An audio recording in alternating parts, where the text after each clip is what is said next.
வணக்கம். இயற்கை வழி வேளாண்மை பாஸ்கர் காரைக்கால். நம்ம இன்னைக்கு நம்முடைய நிலத்தில் நிறைய நெல் ரகங்களை சாகுபடி பண்ணியிருக்கோம். விதை பாதுகாப்புக்காக பண்ணியிருக்கோம்.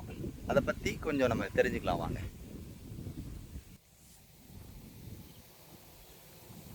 இங்கே பார்த்திங்கன்னா கிட்டத்தட்ட ஒரு 1200 வகையான பாரம்பரிய நெல் ரகங்களை நம்ம நிலத்தில் சாகுபடி பண்ணியிருக்கோம். விதை பாதுகாப்புக்காக தான் நம்ம இதெல்லாமே பண்ணியிருக்கோம்.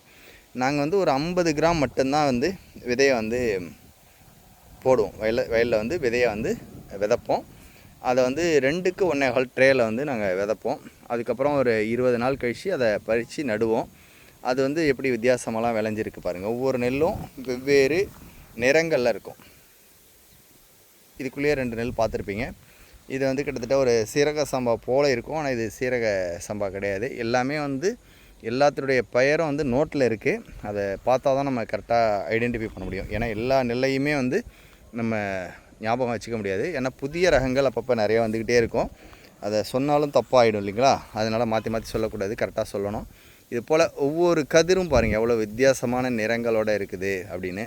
பயிர்களே இது போல் நிறமாக மாறி இருக்கும். இது பஞ்சரத்னா அப்படின்னு சொல்லக்கூடிய ஒரு நெல் ரகம். இந்த பயிரோட ரகமே ரொம்ப வித்தியாசமாக இருக்கும்.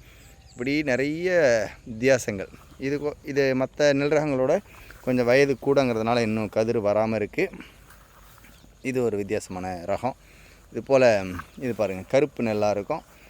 கருப்பு அரிசி இது கருப்பு அரிசி வகையை சேர்ந்தது. அதனால் இது நெல்லே பார்த்திங்கன்னா கருப்பாக தான் இருக்கும். இதெல்லாம் கொஞ்சம் குண்டாக இருக்கும். சிறிய வாளுடைய நெல், சிறு சிறு வாள்களுடைய நெல்லாக இருக்கும். அது ஒரு போர்ஷன். இது ரொம்ப 2 லைன் தான் நட்டிருக்கோம். இது பார்த்திங்கன்னா இது கிட்டத்தட்ட ஒரு துளசி வாசனை சீரக சம்பா போன்ற ஒரு அமைப்பில் இருக்கும். ஆனால் அது நெல் நல்ல நீட்டான நெல். இது போன்று பல ரகங்கள் இங்கே பாருங்கள். இது கொஞ்சம் குட்டையான ரகம். அடுத்த ரகம் அதே போன்று இங்கே பார்த்திங்கன்னா கொஞ்சம் உயரமான ரகம். இதனுடைய சோலைகளே பார்த்திங்கன்னா மற்ற ரகத்துக்கும் இதுக்கும் வித்தியாசம் தெரியும். இது எவ்வளோ உயரமாக வந்திருக்கு பாருங்கள். அதே போல் பக்கத்தில் இது வேறு ரகம், இது வேறு ரகம். இது கொஞ்சம் நல்ல குண்டான நெல். இந்த நெல் கொஞ்சம் குண்டாக இருக்குது. இதோட தன்மை கொஞ்சம் வேறு மாதிரி இருக்கும். அதுபோல் தொடர்ந்து பார்த்திங்கன்னா தெரியும்.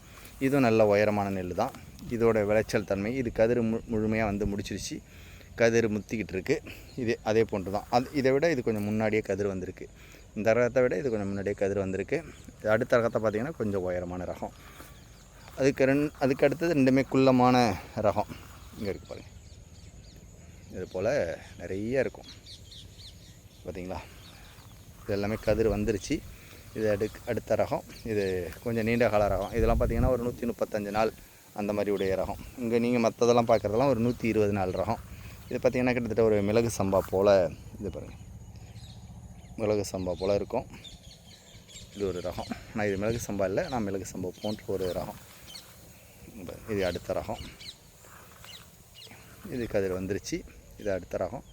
அடுத்த ரகம் சோலையாக தான் இருக்குது. இன்னும் கதிர் வரல, இன்னும் பயிராக தான் இருக்குது. இதெல்லாம் நீண்ட கால நல்ல உயரமான ரகம். பக்கத்தில் கருடன் சம்பா இருக்குது. அதை தாண்டிலும் இது உயரமான ரகம். இதெல்லாம் நோட்டில் பார்த்தா தான் என்ன ரகம் என்னன்றது நமக்கு தெரிய வரும்.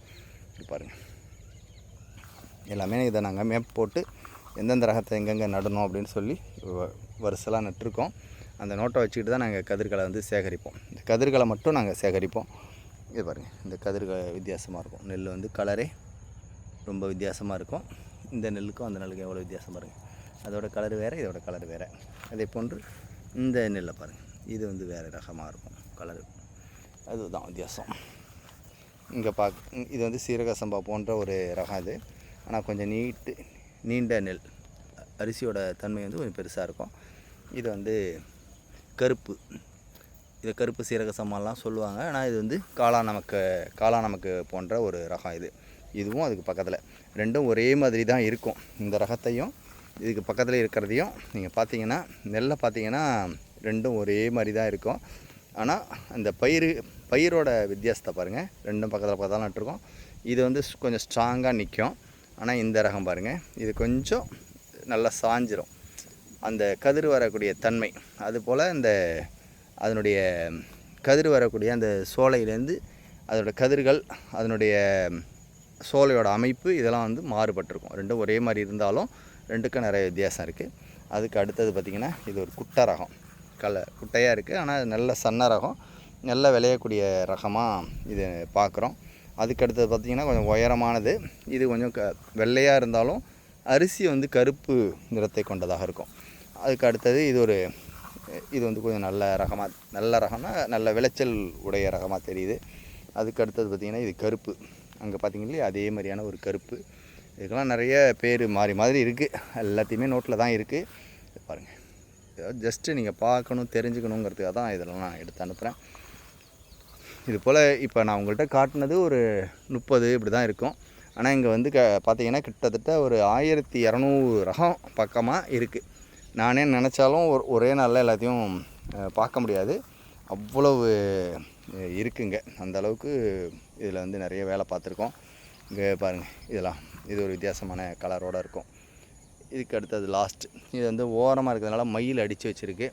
இந்த மயில் விரட்டுறதுக்காக தான் நான் இப்போ இந்த நேரத்தில் வந்தேன். இது இல்லாமல் இந்த உள்ள நிறைய பச்சையாக தெரியாது எல்லாமே கருடன் சம்பா. அதே போல் இந்த பக்கமும் வரப்பில் நிறைய இருக்குது. பாருங்கள், இதெல்லாம் கதிர் வந்துட்டுருக்கு.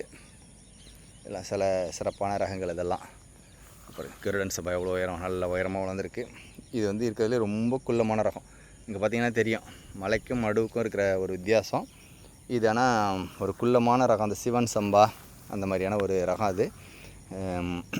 ஆனால் வந்து அது நிறைய கிளிகளை வந்து சாப்பிட்டுட்டு நெல்லையே ஃபுல்லாக எங்களுக்கு விதை சேகரிப்புக்கு மட்டும்தான் கொஞ்சோண்டு விதை விட்டு வச்சுருக்கு, மற்றபடி எல்லாமே குருவி சாப்பிட்டுட்டு. இது போல் இந்த வரப்பு நெடுக இருக்குது. இது போல் இங்கே வந்து பார்த்திங்கன்னா ஒரு 10 வரப்பு குறுக்கு வரப்பு இருக்குது. அந்த 10 குறுக்கு வரப்புலேயும் நடந்தீங்கனாலும் இது போல் நிறைய வித்தியாசமான நெல் ரகங்களை நம்ம நிறைய பார்க்கலாம். பார்த்திங்கன்னா தெரியும், வரிசலாக இருக்குது பாருங்கள். எல்லாமே நம்முடைய பாரம்பரிய நெல் ரகங்கள் தான். எவ்வளோ அற்புதமாக விளைஞ்சிருக்கு பார்த்திங்களா. பாருங்கள், இதெல்லாம் வந்து மிக அற்புதமான ரகம். இதெல்லாம் வந்து இதுதான் வந்து ராஜபோகம் அப்படின்னு சொல்லுவோம். இந்த ராஜபோகம்லாம் வந்து பார்த்திங்கனாக்கா ரொம்ப அற்புதமான ஒரு ரகம், ரொம்ப பயன்பாட்டில் இல்லை. இப்போ பாருங்கள் கதிரை பார்த்திங்களா, சூப்பராக இருக்கும் கதிர். ராஜபோகம் அப்படின்னா அது பயிருக்கு தகுந்த மாதிரி அது ரொம்ப அழகாக, அந்த ராஜபோகம் அப்படின்னு சொல்கிறதுக்கு பயிருக்கு ஏற்ப ரொம்ப ரொம்ப அற்புதமாக இருக்கும். இது பக்கத்தில் இருக்கிற ரகமும் கிட்டத்தட்ட அப்படியான ஒரு ரகம்தான். இதில் கலப்பு, இது வந்து கலப்பு கதிர். ரொம்ப அழகாக விளைஞ்சிருக்கு பாருங்கள் இந்த ரகம்லாம். எல்லாமே இது வந்து சீரக சம்பா போல் இருக்கும், ஆனால் கொஞ்சம் குண்டாக இருக்கும், கொஞ்சம் குண்டு வெரைட்டியாக இருக்கும். சீரக சம்பா போல் இருந்தாலும் கொஞ்சம் குண்டு வெரைட்டியாக இருக்கும். எல்லாமே நோட்டில் இருக்குது பயிர். இது மாதிரி போல் இதெல்லாம் இன்னும் கதிர் வராமல் இருக்குது. எல்லாம் கதிர் வந்துட்டுருக்கு. இது கதிர் வரலை, இது கதிர் வந்து முத்திருச்சு. இப்படி வித்தியாசமாக கொஞ்சம் வெவ்வேறு நாட்கள். இங்கே பாருங்க, இதெல்லாம் மாப்பிள்ளை சம்பா, களியன் சம்பா, பால்குட வாழை, இதெல்லாம் இந்த மாதிரி நேரத்தில் இருக்கும். இது வந்து நம்ம ப்ரௌன் ஃபெரோஸ்ன்னு சொல்லுவோம் ஆங்கிலத்தில். வந்து இது வந்து நெல் முத்தின பிறகு ப்ரௌன் ஃபெரோஸ்ன்னு 2 கலரில் இருக்கும். அந்த மாதிரி ஒரு ரகம் இது. இதெல்லாம் வந்து கதிர் முத்திருச்சு, கிட்டத்தட்ட கதிர் சேகரிக்கிற வயதுக்கே வந்துட்டு வர வாரத்துலேருந்து இதெல்லாம் கதிர் சேகரிக்க வேண்டிய ஒரு சூழ்நிலை. இதெல்லாம் சீரக சம்பா ஒத்தது, ஆனால் இதுக்கு வந்து பார்த்திங்கன்னா தெரியும் அப்படி தான் இருக்கும், ஆனால் வால் உள்ள நெல். இதெல்லாம் நம்மளுடைய பாரம்பரிய நெல் ரகங்கள். ஒன்று ஒவ்வொரு ரகம். இதெல்லாம் விதை பாதுகாப்புக்காக மட்டும்தான், வேறு எந்த நோக்கமும் இதில் இல்லை. விதையை தொடர்ந்து பாதுகாத்து. இதை பாருங்கள், இதெல்லாம் கதிர் நல்லா முட்டிட்டு இன்னும் ஒரு வாரத்தில் கதிர் சேகரிக்கணும். இதெல்லாமே அப்படி தான். இதெல்லாம் இப்போ கதிர் சேகரிச்சிடலாம், அந்த கட்டத்தில் இருக்குது. கதிர் சேகரிக்க வேண்டியதான், ஏன்னா இதெல்லாம் மயில் அடிச்சிடுச்சு சுத்தமாக. ஆனால் கொஞ்சோண்டு பொறுக்கி எடுத்துருவோம், விதைக்காக கொஞ்சோண்டு இதெல்லாம் பொறுக்கி எடுக்கிற அளவுக்கு மட்டும்தான் அதிலலாம் நெல் இருக்குது. அந்த அளவுக்கு இதை ரொம்ப வளர்க்குறது கிடையாது இந்த பயிரை. ஏன்னா ரொம்ப வளர்ந்தாலும் மழையில் சாஞ்சிரும், அதனால் இதை நம்ம பண்ணுறதில்ல. இங்கே பாருங்கள், இந்த ஓரம் ஃபுல்லாக அதே தான், ஒன்றும் வித்தியாசமாக தெரியுது பாருங்கள். இதெல்லாம் அதான்.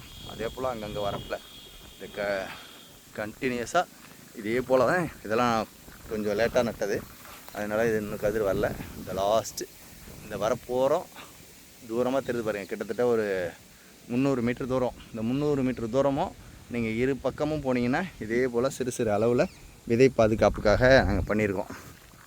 இந்த பக்கம் ஃபுல்லாகவே பார்த்திங்கன்னா எல்லாம் தான் இருக்கும். எவ்வளோ அருமையாக இருக்குது பாருங்கள்.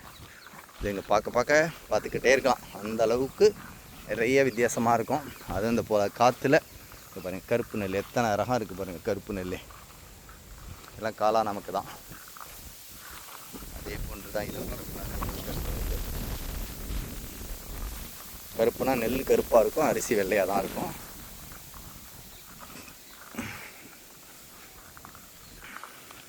ஒன்று ஒரு ரகம், இவ்வளோதான். சின்ன சின்ன பார்ட்டிஷன் தான் இது. வரப்போகிற மட்டும் அந்த பார்ட்டிஷன் பண்ணி இந்த ரகங்களை சேகரிச்சிருப்போம்.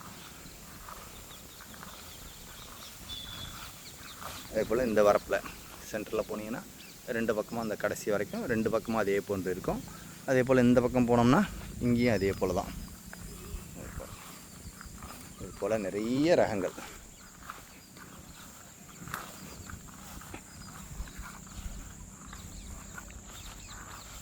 அதெல்லாம் முதல்ல நட்டதுனால கதிர் வந்துடுச்சு. இந்த பக்கம் இது நான் கிழக்கு பக்கம் இருக்கேன். மேற்கு பக்கம் போனோமோ எல்லாம் இளம்பயிராக இருக்கும். இது பள்ளம், இந்த சைடு பள்ளங்கிறதுனால முதல்ல நட்டோம். தொடர்ந்து மழை பெஞ்சனால சுத்தமாக தண்ணியை வடிகட்டி வச்சுருக்கோம். ஏன்னா இந்த கதிர் அறுக்கிற நேரம் வந்துடுச்சு அப்படின்னு சொல்லிட்டு. இதில் பார்த்திங்கன்னா இது செங்கல்பட்டு, இது வந்து தங்க சம்பா, ஒரிஜினல் தங்க சம்பா. அதுக்கு அடுத்தது வந்து பார்த்திங்கனாக்கா 3 வெள்ளை கவுனி, 3 டிஃப்ரெண்ட் வெள்ளை கவுனி. இது ஃபஸ்ட்டு இருக்கிறது வந்து கைவர சம்பா.